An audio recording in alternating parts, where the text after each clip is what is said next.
A cikin halittun Allah wa ina ya kamar manzan Allah, cikin halittar Allah waye ya ce fadar Allah, a cikin halittar Allah waye aka ba siffar Allah, a cikin halittar Allah wa an ka kira shi da sallallah, a cikin halittar Allah waye ya gano zatin Allah, sirrin halittar Allah kowa ya kasance bayan shi.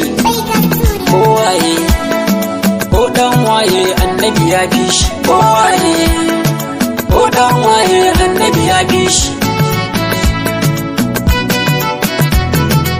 Sarki mai ban marashin gori, gawa na zo a yi mun kari, wake cika ma'ajin sirri, mafificin duka alkhairi, mai girma tare da tasiri, kowa ya bi annabi ya bi shi. Kowaye ko dan waye annabi ya bi shi. Yi salatin nan marashin kaidi, da shiga annabi zuljudi, alai da sahabu suna ready, waliyai masu jiran lodi, zaren su na ganshi kalar yadi, lamarin su gaba daya sun bashi. Kowaye ko dan waye annabi ya bi shi. Kai ne farkon bawan Allah, sunanka irin sunan Allah, abika a sam yardar Allah, hakika a riski fishin Allah, alkibla ce sirrin sallah, girman ka ya tokari al'arshi. Kowaye ko dan waye annabi ya bi shi. Mashiga mafaka babbar taska, sirrin alarori labbaika, Allahn da yayi ka ya gaishe ka, wake iya gane girman ka, ka tamu kake yi ba shakka, kai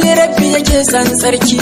Kowaye ko dan waye annabi ya bi shi. Nafsi fida ka ma'aikin mu, uwa da uba har matan mu, iya da kudi har koman mu, mun baka masoyi gatan mu, muna aduhu ka tsamo mu, kaunar ka muke yi ba fashi.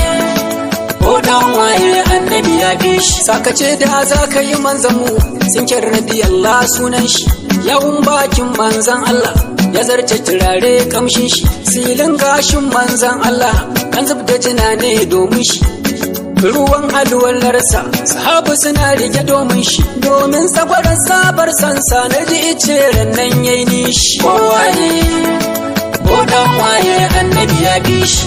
Kan lamarin ka maje arshi, makaho ya kashe matar shi, zagin manzo ba ta fashi, wata rana abin ya dame shi, shi ne ya kashe ta da hannun shi, hadisin za ku ga ƙarshen shi. Kowaye ko dan waye annabi ya bi shi. Daga annabi zance ya kare, dukan wahala sai mun jure, mutuncin annabi mun kare, akan sauya sai mun sare, muguntila kai sai mun tsire, mu caka shi akan zinin mashi. Kowaye ko dan waye annabi ya bi shi. Duk wanda ya ce ba a kyauta ba, sine masa ba wata taba ba, kowaye ya ce masa bai kai ba, ga annabi ba sauran haiba, ba kamar sa a fili na duba, Allah ya yabi ɗabi'un shi. Kowaye ko dan waye annabi ya bi shi. Wani wawa tsohon dan roja, ya shanye giya ta gidan soja, har naji yana wata ja'inja, na sakkwata mai rawanin danja, ga nasara yake ɗauko haja, Allah ya tona asirin shi. Kowaye ko dan waye annabi ya bi shi. Ga ma'aiki babu batun wane, a taba kan mu zauna ƙarya ne, kowaye ko ma wane ne, ya ƙara irin haka gawa ne, haske ya bayyana mun gane, wasu su raunan su suke kishi. Kowaye ko dan waye annabi ya bi shi. Debora dai tsinan naci, a kiristocin la'anan naci, kisan da aka yi mata ya dace, a jahannama tocan ta zarce, ta zagi ma'aiki wace ce, zabarta da sauran numfashi. Kowaye ko dan waye annabi ya bi shi. An kashe ta a rannan an kona, da jin haka to sai ne murna, matasa kishi kun nuna, hakan shari'a ce ta zauna, ta ɗora ashar jin kunne na, kowa haka to sai buzin shi. Kowaye ko dan waye annabi ya bi shi. Kowaye ko dan wane ne, hular kan annabi ta fi shi, kowaye ko dan wane ne, rawanin kan annabi ya fi shi, kowaye ko dan wane ne, kuma rigar annabi ta fi shi, kowaye ko dan wane ne, alkyabbar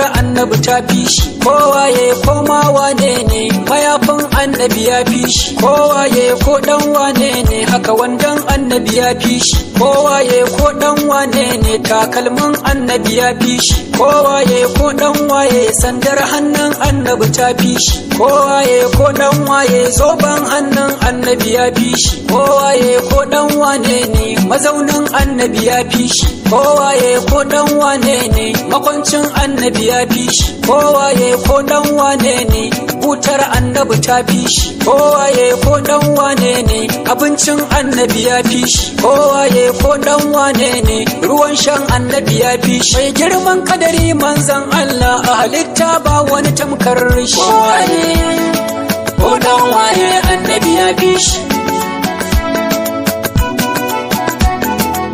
kowaye ko dan waye annabi ya fi shi, a cikin halittin Allah wa ina ya kamar manzan Allah.